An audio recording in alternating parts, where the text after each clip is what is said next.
Hi friends, welcome to my channel. So మనం ఇప్పటిదాకా different functions గురించి డిస్కస్ చేసాం కదా.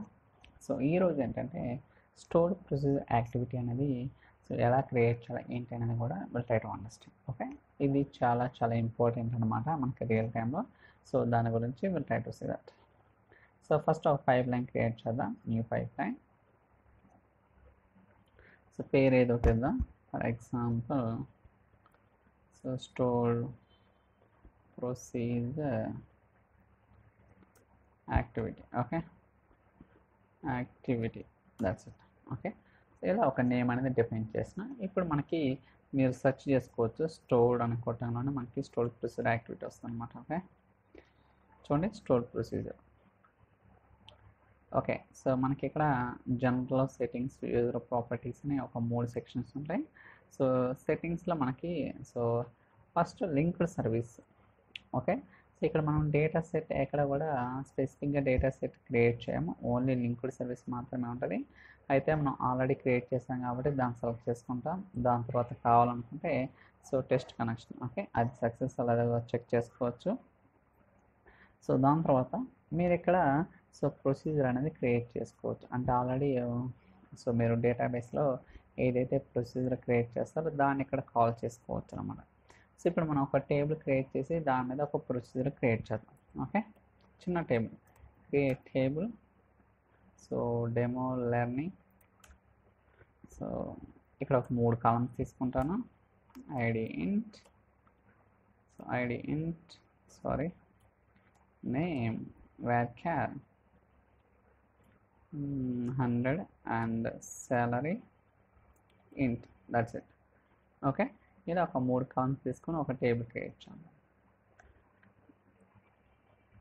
ఓకే, సో ఈ టేబుల్ మీద ఒక ప్రొసీజర్ క్రియేట్ చేస్తాను. Create procedure get demo ADF. Okay, so as begin, ఇక్కడ ఎటువంటి పారామీటర్స్ లేవన్నమాట. సో పారామీటర్స్ గురించి తర్వాత చెప్తాను. ఫర్ టైమింగ్ వితౌట్ పారామీటర్స్ ఎలా క్రియేట్ చేయాలి ఏంటో చూద్దాం. So insert into so demo learning. Okay, so దాని తర్వాత మీరు ఏదైతే కాలమ్స్ చేయాలనుకున్నారో, సో ఇక్కడ నేను 3 కాలమ్స్కి వాల్యూస్ అప్లై చేయాలనుకున్నాను. నేమ్, దాని తర్వాత salary, so values. Okay, so ఇక్కడ వాల్యూస్ కూడా నేను హార్డ్ కోడ్ చేస్తాను, ఎందుకంటే ఇనిషియల్గా మనం పారామీటర్స్ ఏం సప్లై చేయలేదు కాబట్టి. 101 వెంకట్, దాని తర్వాత శాలరీ సంథింగ్. ఓకే, ఇలా ఒక ప్రొసీజర్ అనేది క్రియేట్ చేసాను. ఓకే, చూద్దాం, ఇది ఎగ్జిక్యూట్ చేస్తే తెలుస్తుంది. ఎగ్జిక్యూట్. సో ప్రొసీజర్ అనేది మనం సక్సెస్ఫుల్గా క్రియేట్ చేసాం. ఇప్పుడు ఈ ప్రొసీజర్ని మనం కాల్ చేద్దాం. సో స్టోర్ యాక్టివిటీస్లో మీరు ఎడిట్ చేసుకోవచ్చు. ఇక్కడ కాల్ జస్ట్ కాల్ చేస్తే సో మీరు దాని తర్వాత రిఫ్రెష్ అని క్లిక్ చేసుకోవచ్చు. There is no problem. So మనకి ఇంకా పారామీటర్స్ లేవు కాబట్టి ఇంపోర్ట్ చేసుకోవడానికి అవకాశం లేదు. సో ఇది టెస్ట్ చేద్దాం, వర్క్ అవుతుందా, ఏదైనా ఫెయిల్ అవుతుందా, will try to see that. Validate. So అలానే గెట్ డీబగ్. చూడండి రన్ అవుతుంది కదా, in progress. So success. So table లెవెల్లో చూద్దాం, అంటే సో టేబుల్లో డేట్ వచ్చిన తర్వాత చెక్ చేద్దాం. Select star from demo learning. చూడండి, సో ఇలా మనం ఏంటంటే సో ప్రొసీజర్ అనేది క్రియేట్ చేయొచ్చు. ఓకే, సో ఇప్పుడు కావాలనుకుంటే వాల్యూ చేంజ్ చేద్దాం, అంటే హార్డ్ కోడ్ చేసినాం కదా. సో ఇప్పుడు ఏంటి 101 వెంకట శాలరీ ఇలా వచ్చింది కదా. ఇప్పుడు వాల్యూ చేంజ్ చేసినప్పుడు మనకి ఆ ప్రొసీజర్ చేంజ్ అవుతుందో లేదో చూద్దాం. 102 రమేష్ సంథింగ్. ఓకే, ఇప్పుడు ఆల్టర్ చేద్దాం, ఎందుకంటే ఈ ఆబ్జెక్ట్ అనేది ఆల్రెడీ డేటాబేస్లో ఉంది కాబట్టి మీరు ఏదైతే చేంజెస్ చేయాలనుకున్నారో ఆ చేంజెస్ అనేది మనం త్రూ ఆల్టర్ చేస్తేనే వర్క్ అవుతుంది అన్నమాట. Okay, so alter, try to execute. Okay, done. So ఇప్పుడు మళ్ళీ రన్ చేద్దాం. So debug.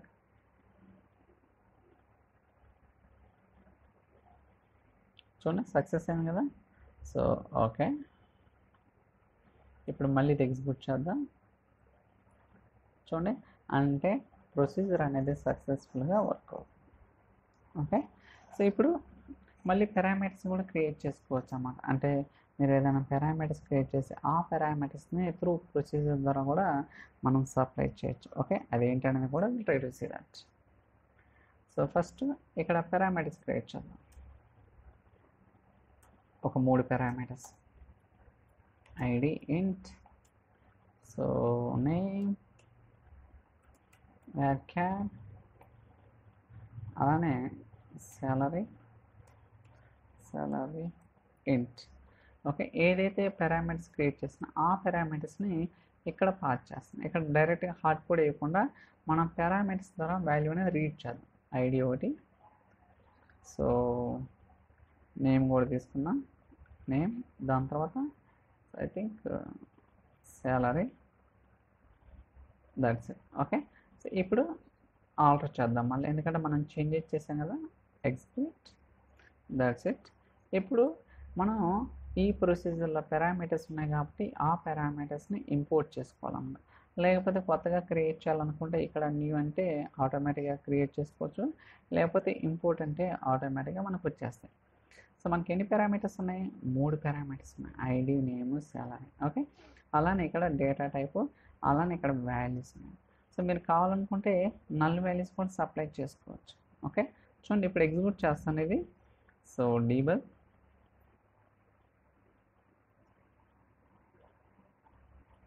Success.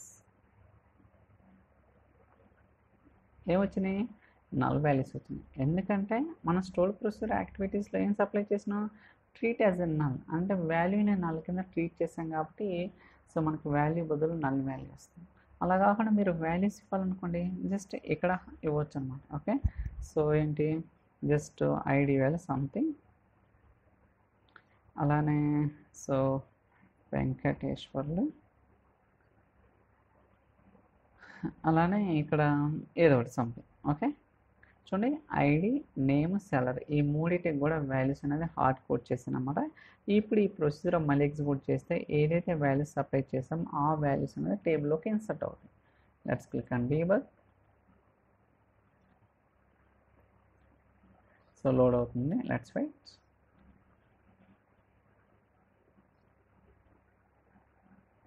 So try to refresh, done. Okay, so ఇప్పుడు ఎగ్జిక్యూట్ చేద్దాం మళ్ళీ. చూడండి, సో ఇందాక మనం వాల్యూస్ ఇచ్చినాం కదా, ఇలా మనం ఏంటంటే సో స్టోర్డ్ ప్రొసెసర్ యాక్టివిటీస్లో రకరకాలుగా మనం వాల్యూస్ని సప్లై చేసుకోవచ్చు.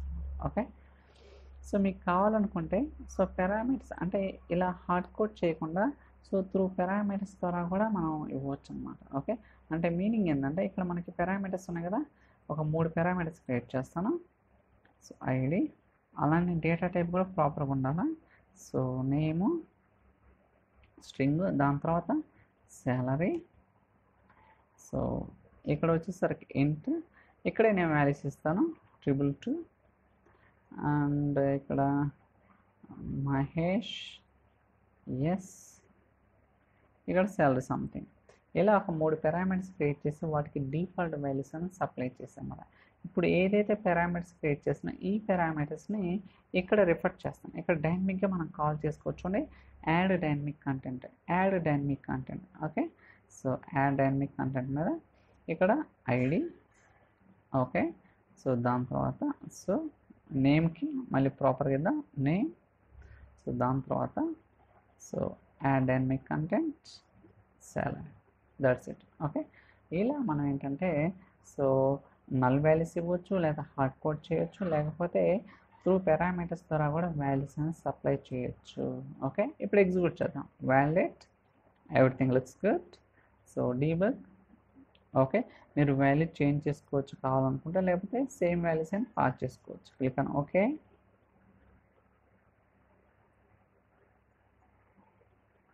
చూద్దాం ఇది వర్క్ అవుతుందో ఫెయిల్ అవుతుందో. సక్సెస్. సో చూడండి వచ్చింది. ఇలా మనం ఏంటంటే సో రకరకాలుగా కూడా సప్లై చేసుకోవచ్చు అన్నమాట. ఈవెన్ మీరు కావాలనుకుంటే ఇక్కడ మనకి స్టోర్డ్ ప్రొసీజర్ యాక్టివిటీస్లో మీరు డైనమిక్ అన్నప్పుడు సో ఈ సిస్టమ్ వేరియబుల్స్ ఉన్నాయి కదా, ఇవి కూడా తీసుకోవచ్చు అన్నమాట. అంటే మీనింగ్ ఏంటంటే ఫర్ ఎగ్జాంపుల్ నేను ఒక టేబుల్ ఇంకొక కాలం క్రియేట్ చేస్తాను, 2 columns, data factory name varchar, so అలానే so pipeline name, okay pipeline name, okay ఒక 2 కాలమ్స్ క్రియేట్ చేస్తాను. Okay so first table drop చేద్దాం. So drop table, let me take this one, okay execute, so sorry done. ఇప్పుడు ఇది execute చేద్దాం. అలానే ఇక్కడ parameters add చేద్దాం. సో డేటా ఫ్యాక్టరీని కామా, దాని తర్వాత pipeline name, so pipeline name, so ఇక్కడ డేటా టైప్ ఇవ్వాలి కదా varchar, సో ఓకే దాని తర్వాత ఇక్కడ కూడా డిఫైన్ చేద్దాం varchar, ఓకే ఇప్పుడు కాలమ్స్కి వాల్యూస్ అప్లై చేద్దాం, ఇక్కడ కూడా ఇద్దాం. So data factory name, pipeline name, so pipeline name, so ఇక్కడ కూడా మనం పారామీటర్స్ కాల్ చేయాల్సి ఉంటుంది. Data factory name, pipeline name, that's it. ఇలా సో సింపుల్గా ఇప్పుడు ఏం చేసి అంటే ఒక 2 అడిషనల్ కాలమ్స్ టేబుల్ క్రియేట్ చేసి ఆ కాలమ్స్ని పారామీటర్స్ కింద యాడ్ చేసి ఆ పారామీటర్స్ని టేబుల్కి ఇన్పుట్ వాల్యూస్ కింద సప్లై చేస్తాము. Okay let's do this one, execute. So ఇప్పుడు మీరు టేబుల్లో ఎటువంటి డేటా ఉండదు, ఎందుకంటే డ్రాప్ చేస్తాం కాబట్టి. చూడండి ID name salary data factory name pipeline. Okay so ఇప్పుడు ఒక మళ్ళీ ఇంపోర్ట్ చేద్దాం. ఇది కావాలంటే డిలీట్ చేసి మొత్తాన్ని ఫ్రెష్గా మళ్ళీ ఇంపోర్ట్ చేద్దాం. చూడండి ఇప్పుడు ఎన్ని వచ్చేసినాయి, సో 5 పారామీటర్స్ ఉన్నాయన్నమాట. Data factory name, ID name, pipeline name. So వీటన్నింటికి కూడా మనం కాల్ చేద్దాం డైనమిక్గా.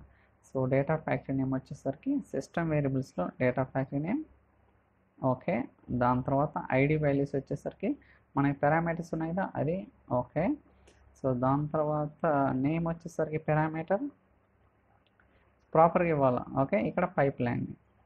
So system variables pipeline name, దాని తర్వాత శాలరీ వచ్చేసరికి parameters, that's it.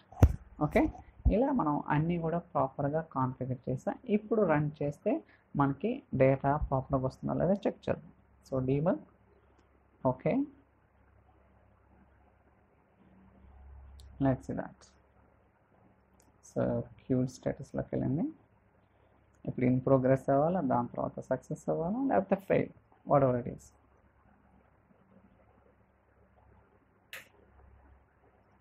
Okay success అయింది. చూడండి so stored procedure activity, demo IDF 11 DB, salary, name, ID. ఇలా మనం ఏంటంటే త్రూ స్టోర్డ్ ప్రొసీజర్ యాక్టివిటీ అనేది చాలా చాలా ఇంపార్టెంట్. ఈవెన్ మనం అవుట్పుట్ పారామీటర్ రిటర్న్ చేయొచ్చు, లేకపోతే ఇన్పుట్ పారామీటర్ కావచ్చు, ఏదైనా కావచ్చు అన్నమాట. సో ఇది సో రియల్ టైంలో ఉపయోగపడడానికి అవకాశం ఉంది, ఎందుకంటే కొన్నిసార్లు మనం డైనమిక్గా కాల్ చేయాల్సి ఉంటుంది. ఓకే అలాంటి కేసెస్లో ఇది చాలా చాలా ఉపయోగపడుతుంది అన్నమాట. I think that's all for today's video. ఈ వీడియో మీకు నచ్చిందని అనుకుంటున్నాను. So thank you so much for watching. Bye.